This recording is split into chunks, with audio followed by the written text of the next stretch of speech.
네, 오늘은 어버이 주일입니다. 어버이 주일을 맞이하여 우리 원당의 부모님들을 주님의 이름으로 환영하고 축복합니다.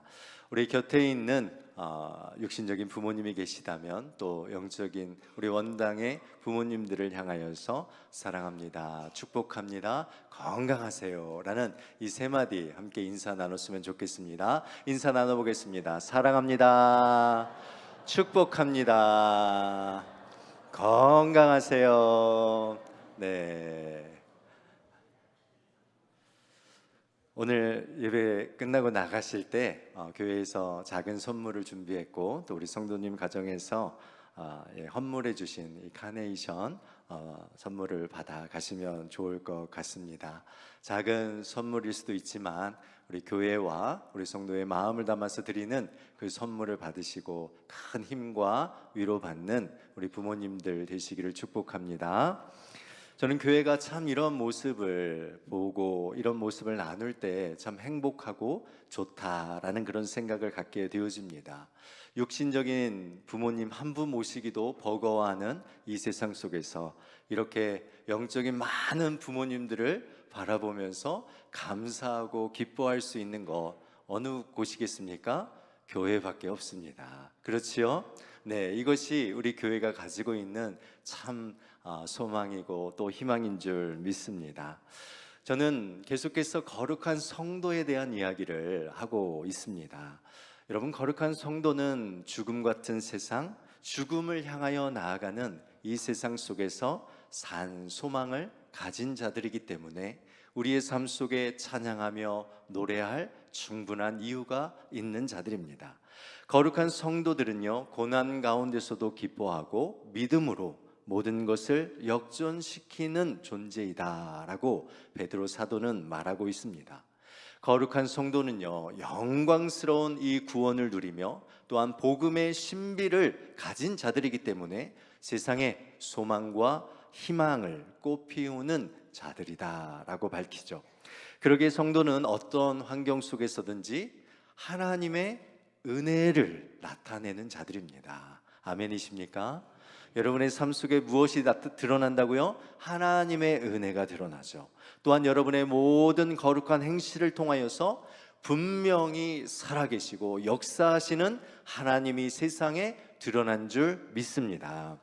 또한 성도는 거룩한 능력을 통하여서 세상의 모든 악과 더러움과 부정함을 드러낼 뿐만 아니라 성도의 이 거룩의 능력을 통하여서 모든 것을 정결케 하시는, 정결케 하는, 변화시키는 거룩의 도구로서 우리 하나님께서 우리를 사용하여 주시는 줄 믿습니다. 하나님께서는요, 또한 우리가 이런 거룩함을 유지하기 위해서 또한 이 거룩함 가운데 더 성장하고 성숙하도록 우리에게 하나님의 말씀을 주셨습니다. 그래서 성도들은 하나님의 말씀을 통하여서 지속적으로 거룩함을 유지하게 되어지는 것이고, 하나님의 말씀의 순종함을 통하여서 거룩하신 하나님의 뜻을 이루며 젖먹이가 어미의 젖을 사모함 같이 하나님의 말씀을 사모하고 먹고 마심으로 성도는 날마다 성장하고 성숙한 그리스도인으로서의 삶으로 자라가게 되는 것입니다. 사랑하는 성도 여러분, 우리가 하나님의 말씀을 매일 읽고 또한 듣고 묵상할 때마다 우리는 단순한 하나님의 말씀으로 받지 말고 오늘 이 말씀을 통해서 하나님께서 나에게 나의 삶 가운데 무엇을, 또 어떤 부분을 성장시키고 성숙시키고 또한 어떤 부분을 변화시킬 것인가에 대한 그러한 기대감을 가지고 하나님의 말씀을 듣고 읽고 나아가시기를 주님의 이름으로 축원드립니다. 베드로 사도는 우리에게 또한 성도들에게 아주 중요한 진리, 우리가 성장하고 성숙하고 자라갈 수 있는 또 하나의 방법, 또 하나의 그 길을 우리에게 말해 주고 있습니다. 여러분, 우리가 성장하고 자라가기 위해서는 무엇이 필요합니까? 우리는 풍요로울 때, 우리에게 가지고 있는 것이 넉넉할 때 더 성장하고 자라간다라고 생각합니다. 더 잘 먹고 더 잘 자고 또한 이런 풍요로운 삶 가운데 살아가는 그 아이들이 더 잘 자라갈 것으로 우리는 생각합니다. 그래서 풍요라는 것은 성장과 자람을 이야기하고, 이와 반대로 결핍이라는 것은 부족과 또한 멈춤이라는 것을 말합니다. 그런데 이 당시에 많은 그리스도인들조차 이 성공과 풍요를 위하여서, 더 큰 자들이 되기 위하여서 이 많은 그리스도인들이 이 당시의 세상으로, 그리고 로마로, 그리고 세상을 의미하는 바벨론이라는 그러한 세상으로 나아가고 그곳에서 살기를 원했던 것 같습니다. 베드로전서 5장 13절 말씀을 보면 베드로는 이 편지를 어디에서 쓰고 있습니까? 택하심을 함께 받은 바벨론에 있는 교회가 너희에게 문안하고 내 아들 마가도 그리하느니라 라고 말하면서, 사도 베드로는 오늘 이 편지 베드로전서를 바벨론에서 쓰고 있다라고 밝히고 있습니다. 그런데 이 바벨론은 이미 남유다를 멸망시켰던 느부갓네살 왕이 통치하였던 과거에 존재했던 나라입니다. 이미 오래전에 패망한 나라인 이 바벨론에서 베드로가 편지를 썼다라는 것은 말이 안 됩니다. 그래서 이 당시 기독교인들에게 바벨론이라는 것은 세상의 나라라는 것을 의미했고, 특별히 로마를 지칭했습니다.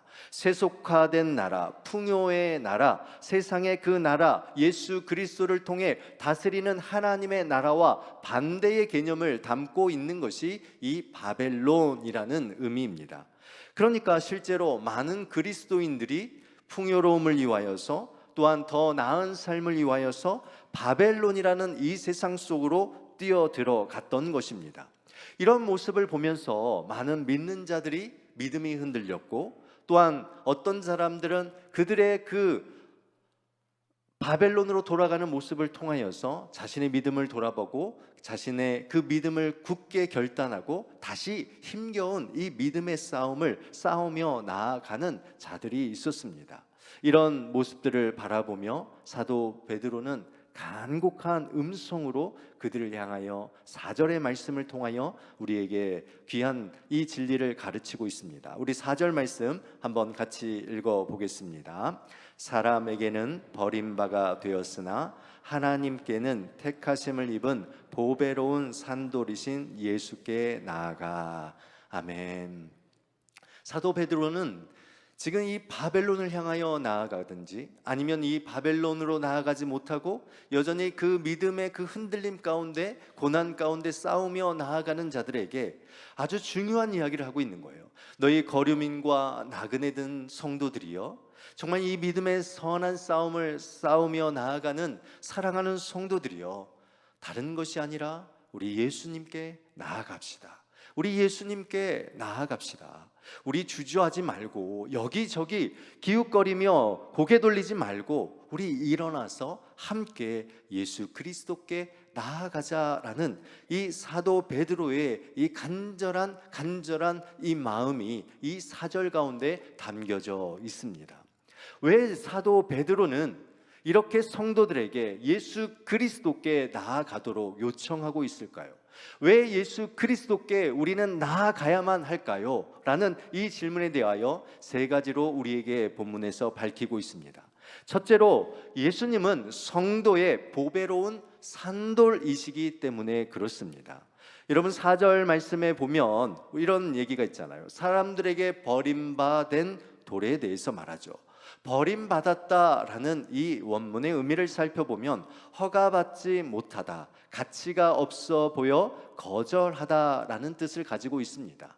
그러니까 예수님에 대하여서 세상의 메시아로 이 땅에 구원자로 오셨음에도 불구하고 유대인들과 세상 사람들은 눈에 보여지는 그 모습을 통하여 고운 모양도 없고 풍채도 없고 흠모할 만한 아름다운 것이 없으므로 예수 그리스도를 거절하고 배척하며 밖에 버리는 그러한 돌처럼 여겼다라고 말하고 있습니다. 본문에서 사용한 돌이라는 이 헬라어는 리도스라는 단어입니다. 리도스는 우리가 주변에서 일반적으로 보는 작은 돌을 말하지 않습니다. 이 리도스라는 이 단어 안에 이 돌이라는 의미는 동굴이나 바위로 만들어진 무덤을 봉인할 때 사용하는 둥글고 아주 커다란 돌을 뜻합니다. 일반적인 돌을 우리가 생각할 때도 죽어 있는 것이지 않습니까? 죽음을 의미하는 생명 없음을 나타내는 것이 돌이 가지고 있는 의미입니다. 하물며 이 리도스라는 이 단어, 무덤을 막은 그 큰 돌은 완전한 인간의 죽음을 의미하고 있고, 우리 인생들이 만나는 모든 삶의 문제들을 말하고 있고, 그것을 해결할 수 없는 인간의 정말 무능력함을 뜻하는 단어가 바로 이 리도스라는 단어입니다. 그러니까 이 리도스라는 이 돌이라는 단어를 통해서 우리는 무엇을 보게 되어집니까? 우리 인간의 죽음을 우리는 보게 되어지는 거죠. 그런데 하나님께서는 사람들에게 버림받은 한 돌을 택하시죠. 예수 그리스도를 죽은 돌 안에 머물게 하지 아니하시고 그 죽은 돌을 깨트리셔서 산돌 리빙스톤으로 살아있는 돌이 되게 하십니다. 하나님께서는 예수 그리스도를 다시 살리심으로 이 리도스라는 이 죽음의 그 무덤을 깨트리시며 그가 이 땅에서 진정한 살아있는 존재로, 또한 그를 믿는 자를 자유케 하시는 살아있는 존재로 우리를 되게 하셨다라는 것입니다. 그래서 하나님께서는 예수 그리스도를 이 세상의 생명과 부활의 주로, 그리고 세상에서 가장 보배로운 산돌, 이 리빙스톤이 되게 하셨던 것입니다. 세상의 관점으로 본다면 예수 그리스도를 믿는 것, 예수 그리스도를 믿으며 살아가는 것, 이 세상의 그 풍요로움에 비교한다면 어쩌면 우리는 죽은 자처럼 여겨지는 모습처럼 보일 수도 있습니다. 그들은 죽은 돌무덤과 이 수신자들은, 계속해서 제가 말하지만 이들은 죽은 돌무덤 안에 깊이 있는 지하 동굴 안에 실제로 그 무덤 속에서 이들의 인생을 살았습니다. 여러분, 그들은 바로 곁에 죽은 시체가 놓여 있는 그 무덤 안에서의 그 삶을 살아갔던 자들입니다. 세상 사람들과 비교해 봐도 자신의 삶이 얼마나 초라해 보였겠습니까? 점점 더 강력한 이 리도스, 그 큰 돌 안에 갇혀 살아가는 그 자신의 모습을 보면서 그들은 스스로 내가 아무것도 아니구나, 나의 삶이 이렇게 썩어져 가버리는구나, 다 사라져 버릴 것 같은 그러한 존재로 자신을 여기며 살고 있었던 것입니다. 여러분, 지금 우리의 모습과 같지 않습니까?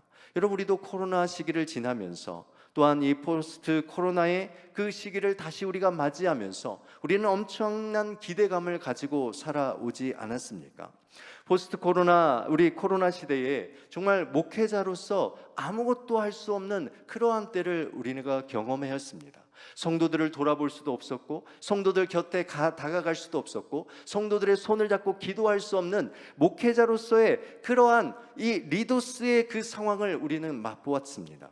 그런데 여러분, 지금 이 포스트 코로나의 시대 가운데서 여러분, 우리는 어떻게 하고 있습니까? 여러분은 어떤 삶을 맛보고 있습니까?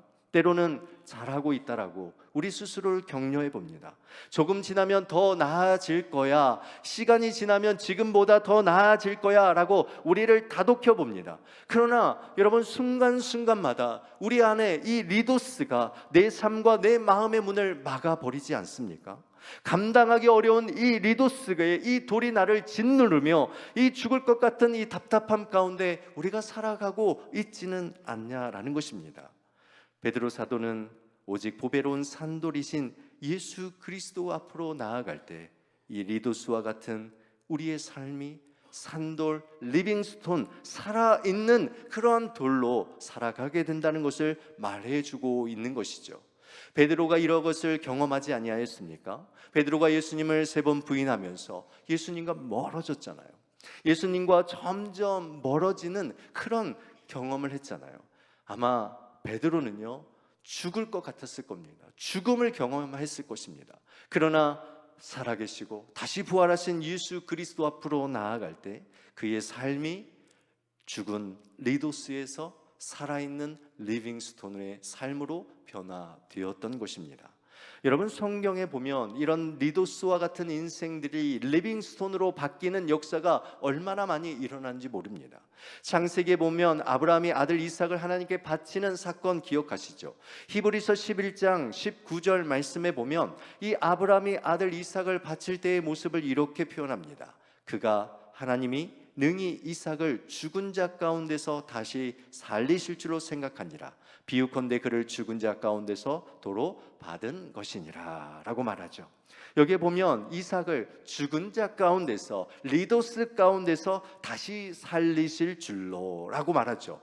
그를 죽은 자 가운데서 도로 받으실 것으로 이야기를 하고 있는 것입니다.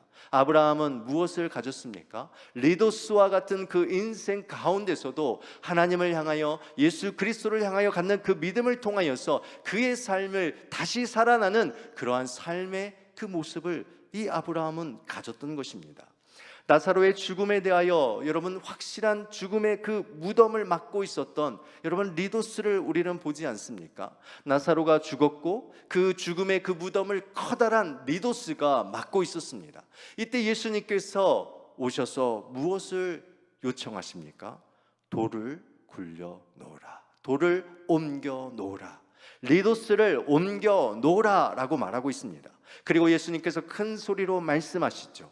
죽음 가운데 있던 나사로를 향하여 나사로야 나오라, 나사로야 나오라 라고 말하고 있습니다. 여러분의 인생 가운데 어떤 리도스가 여러분의 삶을 맡고 있습니까? 나사로와 같은 죽음 가운데 있는 우리의 인생의 모습입니까? 예수 그리스도, 산돌이신 예수 그리스도 앞으로 나아갈 때 우리 주님께서 여러분을 맡고 있는 그 리도스를 옮겨 놓으실 뿐만 아니라 여러분의 죽음과 같은 그 인생의 삶 속에 리빙스톤으로 살아있는 새로운 삶의 영역으로 우리의 삶을 이끄시고 인도하여 주실 줄 믿습니다. 여러분의 인생 가운데 생명을 불어넣는 예수 그리스도의 그 능력이 여러분과 함께하여 주실 줄 믿습니다. 여러분, 회당장 야이로의 딸 사건 기억하시죠? 돌과 같이 굳어버린 그 리도스와 같은 그 딸의 육체를 향해서 예수님께서 뭐라고 말씀하십니까? 두려워하지 말고 믿기만 하라. 그리고 죽은 소녀의 손, 딱딱하게 굳어버린 그 소녀의 그 손을 잡아 말씀하시며 달리다 쿰 내가 내게 말하노니 소녀야 일어나라 라고 말하지 않습니까? 차갑게 굳어버린 그 죽은 소녀의 손을 잡아 일으키실 때에 그 소녀의 손이 따뜻해지고 그 소녀의 온몸이 따뜻해지는 놀라운 역사가 일어났습니다. 사랑하는 온당의 성도 여러분, 예수께 나아가십시오. 내가 가진 육체의 한계, 정말 정신적인 질병, 또한 모든 병과 아픔의 그 고통, 주님께서 우리의 손을 잡아주신다면 우리가 다시 사는 은혜와 역사가 있게 될 줄 믿습니다. 여러분의 삶 속에서 정말 이 리도스를 깨어 부수십시오. 여러분, 이 리도스를, 이 돌을 여러분 넉넉히 이기게 하시는 주님의 그 산돌 되신 예수 그리스도 앞으로 나아가시기를 주님의 이름으로 축원드립니다. 여러분의 인생은 죽음의 돌이 아니라 살아있는 리빙스톤으로 세우시는 성도의 그 삶으로 여러분을 세우셨다라는 이 분명한 믿음의 고백을 가지시기를 축복합니다. 두 번째로, 왜 우리는 예수 그리스도께 나아가야 합니까? 여러분, 예수 그리스도는요 우리의 심판의 돌이시며 영원한 보호와 구원의 돌이시기 때문에 그렇습니다. 8절 말씀을 보시면 이렇게 이야기합니다. 또한 부딪히는 돌과 걸려 넘어지게 하는 바위가 되었다 하였느니라. 그들이 말씀을 순종하지 않으므로 넘어지나니 이는 그들을 이렇게 정하신 것이라 라고 말하죠. 사람들은 자신의 삶의 주인인 양 자신의 삶을 주관하는 것을 좋아하죠. 자기 기준을 통해 세상을 평가하고 다른 사람들을 평가하고 판단합니다. 본문에서도 많은 사람들이 스스로 생각하고 평가하여서 예수 그리스도를 어떻게 했습니까? 예수 그리스도를 취했습니까? 예수 그리스도로 나아갔습니까? 아니요, 예수 그리스도를 길에 버렸습니다. 건축자들이 판단하여서 이 돌은 쓸모가 없겠다 생각하고 버리는 그 돌과 같이 자신의 인생에 이 예수 그리스도가 아무 쓸모없는 것으로 여기며 예수 그리스도를 그냥 길바닥에 던져버렸습니다. 여러분, 죄송하지만 우리 예수 그리스도를 믿는 사람들조차도 때로는 예수 그리스도 앞으로 나아가기보다는 여러분, 세상의 그 풍요로움, 세상의 그 두려움 앞에 우리 예수 그리스도를 멀리하고 꼭 버려진 돌처럼 한 곳에 예수 그리스도를 놔두고 홀로 두는 이러한 일들이 있다라는 것입니다. 여러분, 이 세상 가운데 예수 그리스도만큼 버려지고 예수 그리스도만큼 거부받는 존재가 어디 있습니까? 여러분, 우리 성도들이 정말 무엇보다도 이 사실을 정말 안타깝게 여기며 우리 살아야 되지 않겠습니까? 여러분은 예수 그리스도께 나아가시는 존재입니까? 아니면 예수 그리스도를 어느 한 구석에 두고 있는 단순한 버려진 돌처럼 여기며 정말 예수 그리스도를 따르고 있습니까? 사도 베드로는 믿는 성도들에게 강력하게 경고합니다. 사람들에게 버려진 돌, 건축자들이 버린 그 돌이 후에는 그들에게 어떤 돌이 됩니까? 부딪히는 돌이 될 것이며 그들을 넘어지는 바위와 같은 존재가 될 것이다 라고 말합니다. 세상과 또한 세상의 수많은 사람들은요, 자신이 심판 자리에 있다라고 생각합니다. 자신이 심판하는 그 위치에 있다라고 생각하여 예수 그리스도를 평가하고 선택하며 버리며 살아갈 수 있다라고 스스로들 생각합니다. 그러나 후에 깨닫게 될 것입니다. 예수 그리스도가 그들의 심판주로, 심판의 돌로 임하실 것을 그들은 경험하게 될 것입니다. 심지어 그들의 넘어짐에 대하여, 그들의 그대로 내버려 두심에 대하여 그 심판을 피할 수 없는 그 상태를 그냥 그대로 내버려 두었다라는 이 하나님의 그 심판을 그들은 맛보게 될 것입니다.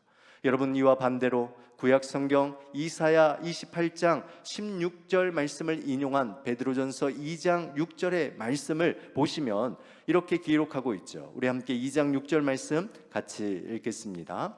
성경에 기록되었으되 보라, 내가 택한 보배로운 모퉁이 돌을 시온에 두노니 그를 믿는 자는 부끄러움을 당하지 아니하리라 하였으니. 아멘. 여러분, 그를 믿는 자는 어떻게 된다고 말하고 있습니까? 그를 믿는 자는 부끄러움을 당하지 아니하리라 라는 것입니다. 현재의 삶뿐만 아니라 장차에 임할 불시험과 정말 어려운 그 삶 속의 환난 가운데서도 그 심판의 그때조차도 보호하시며 그 어떠한 두려움도 성도들을 부끄럽게 만드는 일이 없게 하시겠다라는 이 하나님의 놀라운 약속의 말씀입니다. 사랑하는 성도 여러분, 오늘 나의 삶이 정말 이 연약해 보이고 또한 세상과 비교할 때에 우리의 삶이 부족해 보일지라도 여러분, 우리가 붙들고 우리가 나아가는 것, 그것은 세상의 보호가 아니라 하나님, 살아계신 하나님의 보호와 영원한 이 구원의 예수 그리스도이심을 우리는 믿고 나아가야 될 줄 믿습니다. 여러분의 삶 속에 우리 하나님께서, 우리 예수 그리스도께서 어떤 삶으로 역사하십니까? 우리 베드로전서 5장 10절 말씀을 다 같이 찾아서 한번 읽어보도록 하겠습니다. 베드로전서 5장 10절 말씀입니다. 제가 9절을 읽고 10절 말씀을 같이 읽겠습니다. 여러분, 이 말씀이 우리 인생 가운데, 여러분의 삶 가운데 역사되어지는 말씀으로 온전히 붙드시기를 축복합니다. 9절 제가 먼저 읽겠습니다. 너희는 믿음을 굳건하게 하여 그를 대적하라. 이는 세상에 있는 너희 형제들도 동일한 고난을 당하는 줄을 알미라. 모든 은혜의 하나님 곧 그리스도 안에서 너희를 부르사 자기의 영원한 영광에 들어가게 하신 이가 잠깐 고난을 당한 너희를 친히 온전하게 하시며 굳건하게 하시며 강하게 하시며 터를 견고하게 하시리라. 아멘. 하나님께서 여러분의 삶을 친히 보호하시고 여러분의 그 삶을 굳건하게 하시고 강하게 하시고 견고하게 하여 주신다라고 말씀하고 있습니다. 우리 세상이 던지는 돌, 여러분 너무 두려워하지 말고 걱정하지 마십시오. 여러분, 스데반 집사는 세상 사람들이 던지는 그 돌을 두려워하지 않았습니다. 그는 하늘 보좌 우편에 앉아 계시는 리빙스톤, 살아계시는 그 예수 그리스도, 산돌이신 예수 그리스도를 보았고 심판해 주이시며 영원한 보호자 되신 그 예수 그리스도 앞으로 나아가지 않았습니까? 믿음으로 그는 세상의 돌이 아니라 진정한 살아있는 돌 앞으로, 그 리빙스톤 앞으로 나아갔습니다. 우리는 어떤 상황과 환경에 있든지 흔들림 없는 믿음으로 절대 뒤로 물러나지 마시고, 심판의 주이신 이 심판의 주를 만나는 이 멸망받을 자처럼 주님 앞에 나가는 것이 아니라 우리의 영혼을 보호하시고 우리를 영혼을 구원하시는 그 살아있는 예수 그리스도 앞으로 우리의 삶을 이끌고 나아가는 것입니다. 여러분, 이것이 성도의 모습임을 기억하시기를 축복합니다. 마지막으로 예수님께 우리가 나아가야 될 그 이유는 무엇이냐? 예수님이 우리의 모퉁이의 머릿돌이 되시기 때문에 그렇습니다. 6절 말씀을 보면 보배로운 모퉁이돌을 시온에 두었다라고 말하고 있습니다. 7절 말씀도 보면 건축자들이 버린 그 돌이 모퉁이의 머릿돌이 되고라고 말씀하죠. 여러분, 이 모퉁이돌이 누구를 말하고 있겠습니까? 당연히 예수 그리스도이십니다. 유대인의 건축법을 보면 하나의 모퉁이돌이 집을 지은 기준과 시작점이 되어집니다. 그래서 그 돌을 시작으로 한쪽에 벽을 쌓아 나가기 시작하여서 다시 그 벽을 쌓아 그 모퉁이돌로 돌아와서 집이 마무리가 되어지는 것입니다. 두 개의 벽을 이어 그 건물의 무게를 받치는 돌이 이 모퉁이돌이라는 것을 말하고 있고, 건축에 있어서 이 모퉁이돌을 절대로 빼놓을 수 없는 아주 기초가 되는 기초돌이며 아주 표준이 되며 또한 반석 같은 돌임을 우리에게 이야기를 해주고 있습니다. 이와 같이 모퉁이돌이 되신다라는 것은 바로 우리 성도들에게 어떤 존재이십니까? 시작과 끝이 되시는 분이 예수 그리스도이시다라는 것입니다. 우리의 삶과 우리의 가정과 우리의 공동체의 그 시작이 예수 그리스도이기 때문에 우리는 지속적으로 예수 그리스도 앞으로 나아가야 하며, 예수 그리스도께 붙어 있는, 예수 그리스도께 붙어서 계속해서 지어져 나아가는 그러한 존재다라는 것을 말해주고 있습니다. 또 다른 의미에서 예수님께서 모퉁이돌이 되신다라는 의미는 하나님과 인간 사이의 중보자요 화해자가 되어주신다는 말입니다. 성도들이 모퉁이돌이신 예수 그리스도를 통해 하나님의 은혜와 사랑을 누리고 날마다 하나님의 앞으로 나아갈 수 있습니다. 예수님은 성도들에게 하나님의 은혜의 공급자가 되어주셔서 메마르고 갈급한 성도들의 모든 삶에 값없이 하나님의 은혜의 생수를 부어주시는 것입니다. 그러기에 예수님, 모퉁이돌 대신 예수님께 붙어 있는 자들은 예수님으로부터 오는 그 놀라운 것을 공급받고, 그리고 그의 인생이 지속적으로 성장과 성숙과 그리고 그의 채우심을 경험하게 되는 것입니다. 사랑하는 원당의 성도 여러분, 우리 모두가 이런 리빙스톤이 되기를 축복합니다. 모퉁이돌에 떨어져 있는 돌이 아니라 모퉁이돌에 연결되어져서 예수 그리스도를 통하여 모든 것을 공급받는 그러한 삶을 살아가는 리빙스톤이 되시기를 축복합니다. 여기에 우리도 동일한 리빙스톤이다, 살아있는 돌이다 라고 말하고 있습니다. 그래서 성도들은요, 서로 연결돼야 됩니다. 서로 연결되어질 때 이 살아있는 이 생명력이 서로에게 전달되어지고, 또 그것이 지어져 가서 아름다운 그러한 건축물로 되어진다라고 밝히고 있습니다. 5절 말씀이 그것을 우리에게 이야기하고 있습니다. 5절 말씀 제가 읽겠습니다. 너희도 산돌같이 신령한 집으로 세워지고 예수 그리스도로 말미암아 하나님이 기쁘게 받으실 신령한 제사를 드릴 거룩한 제사장이 될지니라 라고 말하고 있지요. 그러니까 우리가 바로 서로 이 모퉁이돌에 연결되어져 있는 그 돌이 될 때 우리가 산돌이 되어지고, 그 산돌끼리 서로 연결되어질 때 우리의 모습을 통하여서 하나님이 기뻐 받으시는 신령한 제사, 이 영적 예배를 드리는 이 존귀한 그러한 사명, 그러한 거룩한 제사장의 그러한 사명으로 살아갈 수 있다라고 말하고 있습니다. 여러분, 사도 베드로가 예수님이 부르기 전까지, 예수님께서 부르시기까지 그는 어떤 돌이었겠습니까? 여러분, 갈릴리의 바다에서 자기 꿈과 자기 비전, 아니 어쩌면 그 대대로 살아왔던 그의 인생 가운데 아무런 희망과 꿈 없이 그냥 주어지는 삶 속에서 그 갈릴리 바다 가운데 어부로서의 삶을 살았던 자였을 것입니다. 그런데 하나님께서 그 깨어지고 죽음 가운데 있는 그 리도스와 같은 돌을 우리 주님께서 요한의 아들 시몬아, 내가 너의 이름을 게바라 지어주겠다, 내가 너의 이름을 반석이라 하겠다라고 말씀하시면서 그 반석 위에 주님께서 무엇한 놀라운 약속을 하십니까? 마태복음 16장 18절 말씀에 보면 또 내가 내게 이르노니 너는 베드로라, 내가 이 반석 위에 내 교회를 세우리니 음부의 권세가 이기지 못하리라. 아멘. 성도에게 가장 큰 축복은요, 여러분, 우리가 하나님의 성전이 된다는 거예요. 우리 서로가 하나님이 원하시는, 하나님이 기뻐하시는 그 성전으로 우리가 세워져 간다라는 것입니다.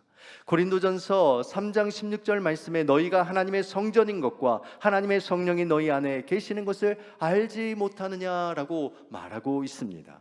사랑하는 원당의 성도 여러분, 모퉁이 돌 대신 예수 그리스도께 붙어 있다면 우리는 산돌이 될 줄 믿습니다.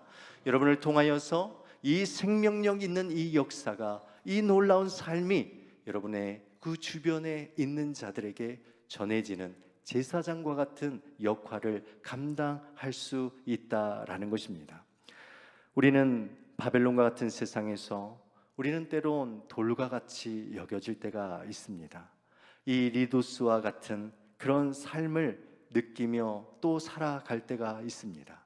또 수많은 세상과 사람들이 던지는 이 리도스의 그 돌로 인하여서 우리의 마음이 지치고 상처받고 또한 이 믿음의 이 길 가운데 주저앉을 때가 있다라는 것입니다.